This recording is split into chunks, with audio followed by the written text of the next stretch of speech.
Nabi Yusuf itu tampan, tapi tampannya baru sepersekian dari Nabi Muhammad SAW. Ya. Nabi Isa, tadi saya sampaikan di Al-Azhar, Nabi Isa itu kan diantara mukjizatnya menghidupkan yang mati dengan izin Allah kan? Motifnya apa sebabnya? Karena ingin nanya pada yang mati itu, siapa yang bunuh kamu? Dengan izin Allah dihidupkan dulu, biiznillah hidup, ditanya, siapa yang bunuh kamu? Nabi Muhammad gak usah dihidupin, di alam kubur udah tahu peristiwanya. Nabi lewat kuburan, Nabi sampaikan, itu tuh ada yang ribut-ribut di dalam karena nggak bersih nyuci kakinya.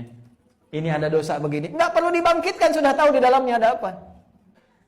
Itu dahsyatnya Nabi Muhammad tuh begitu. Jadi nggak perlu bangkit dulu, di dalam kubur sudah tahu. Ya. Contoh lain, siapa Nabi yang bisa bicara dengan hewan? Nabi Ismail, hewannya semut kan? Oh bagus, berarti ibu fokus. Ibu fokus. Nabi Sulaiman bicaranya sama siapa? Semut, hewannya semut. Nabi Muhammad jangankan hewan, Pak, Ibu, keledai itu sampai tahu nasabnya sampai kemana. Sama tumbuhannya sudah mati masih bisa ngobrol. Ada pelepah kurma dijadiin tambatan buat tangga naik ke mimbar Nabi. Satu kali mau diganti, nangis. Kedengaran oleh Nabi. Kenapa nangis? Mau diganti ya Nabi, khidmat saya selama ini selesai. Mau nggak saya tawari? Tetap jadi tangga pijakan atau ikut saya ke surga? Ikut engkau ke surga ya Rasulullah. Maka dikuburkanlah pelepah kurma itu di area-area itu. Anda bayangkan, ya? Jangankan dengan hewan, dengan tumbuhan nggak bisa. Ya. Nggak perlu takutkan awan. Nggak perlu takutkan awan. Awan ngikut sendiri sejak sebelum jadi Nabi. Nabi Sulaiman jadi nabi dulu, baru taklukkan awan. Son Goku naik dulu, baru panggil awan kinton. Dulu ya.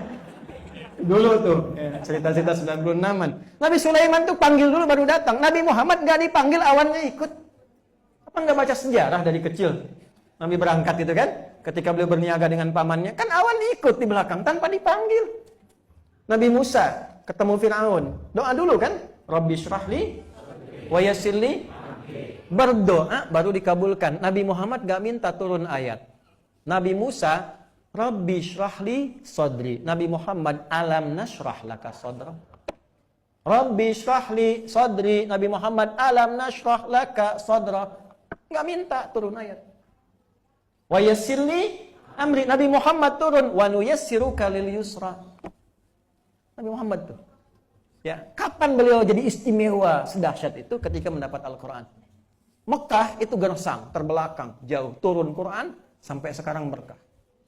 Barokah Quran itu.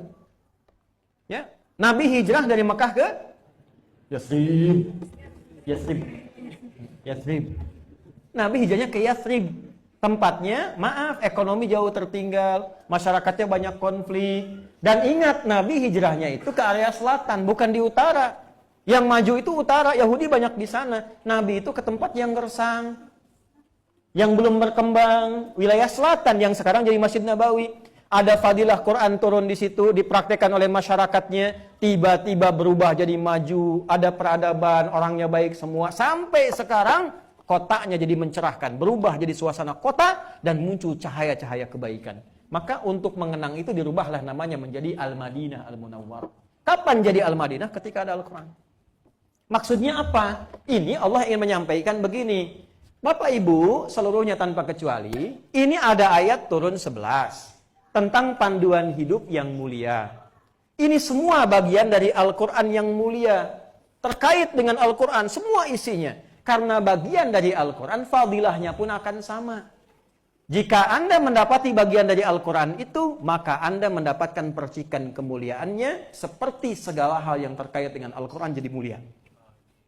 Harinya berubah, Jumat jadi Sayyidul Ayyam, nabinya Sayyidul Anbiya wal Mursalin, malaikatnya Sayyidul Malaikah. Ya, malamnya malam mubarakah. Maka siapapun yang bersentuhan dengan Al-Quran akan naik derajatnya, dimuliakan oleh Allah melebihi standar biasanya. Ini dasarnya. Makanya nggak ada orang yang dekat dengan Al-Quran kecuali pasti Allah angkat derajatnya.